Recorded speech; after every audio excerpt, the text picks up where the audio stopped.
市面上部分嘅電競耳機都會備有5.1或者7.1聲道嘅音效，令到玩家可以取得更真實嘅遊戲感。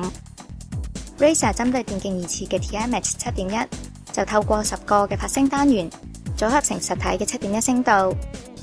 而且提供一組線控模組，用家就可以控制前、中、後同埋低音部分嘅音量。Razer TMX 7.1電競耳機擁有真實嘅7.1聲道音效，喺左右兩邊嘅耳罩都設有5組唔同大細嘅單元，透過唔同嘅擺位提供更真實嘅立體感。低音單元用咗40mm，同埋擁有導太膜片嘅類磁鐵單元。前面同埋中間音源部分就用咗30mm嘅類磁鐵單元。至於側邊同埋後置就用咗較細嘅20mm單元。喺 TMX 7.1耳罩入面，亦都可以清晰睇到每一組單元嘅排布。耳罩採用透明殼嘅設計，另外附有一套外蓋，可以以磁吸嘅方式固定。用一厚厚嘅耳棉包圍成個耳罩，拆開耳棉之後，可以清晰睇到唔同單元嘅位置。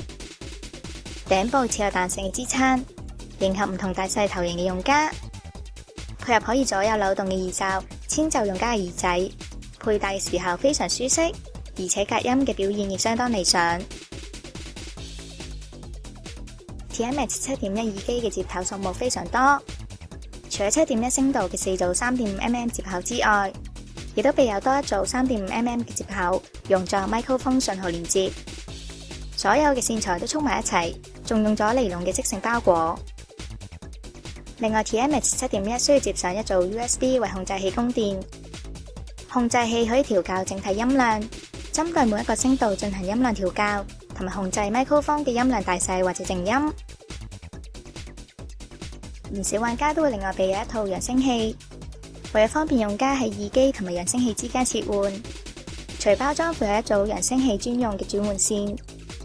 只要將揚聲器嘅輸入接線部分連接去轉換線，